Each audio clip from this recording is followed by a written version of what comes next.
Well, I want to share a little something with you about spiritualism, since we're going to be doing messages today. And, this is a little deep, probably a lot deep, but it gives you something to think about.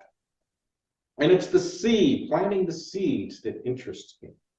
And this is by Allan Kardec, who is supposed to be very popular among spiritualists. And this is from his book, The Spirit's Book, published in 1875. And in this particular passage, he's asking questions of the soul that's communicating with him. And this is one of the questions that he asks. Those who hold this theory profess to find in it the demonstration of some of the attributes of God. The worlds of the universe being infinitely numerous, God is thus seen to be infinite, a vacuum or nothingness. Being nowhere, God is everywhere.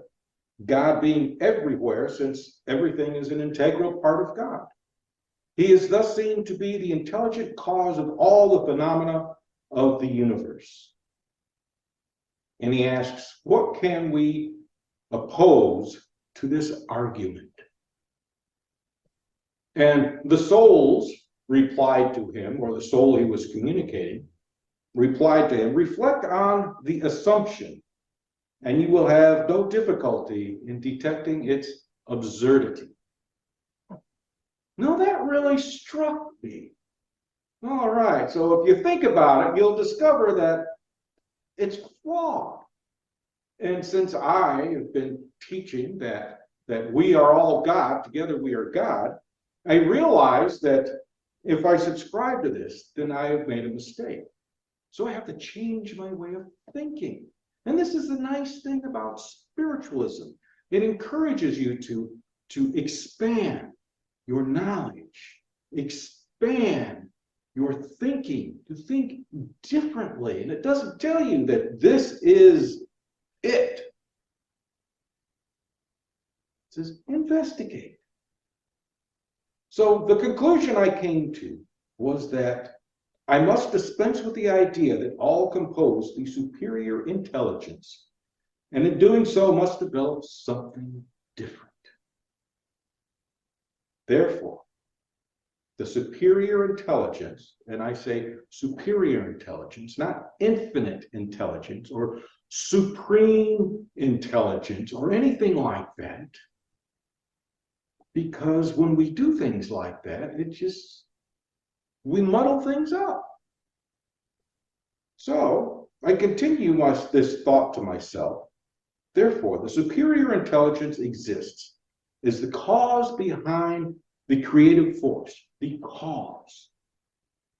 And it is not that the superior intelligence exists in all things, but exists in certain causes, events.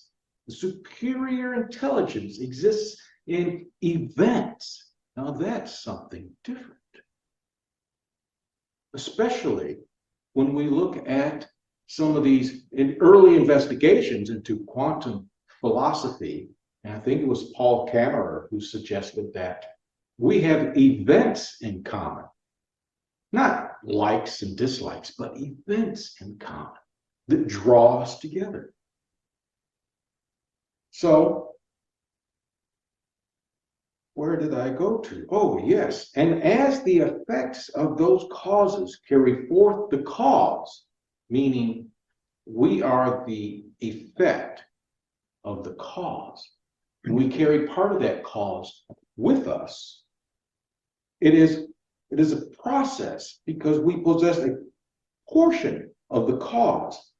The same as water, when it flows through a rubber hose, tastes like the rubber hose.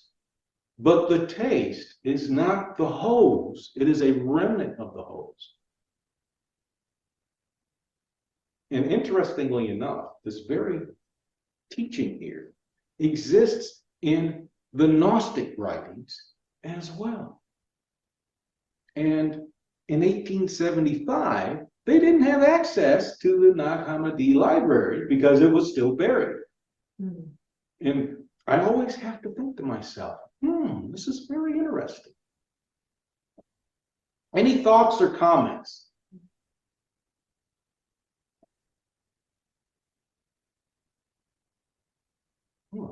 Then I would like to thank you for allowing me to share this little bit with you.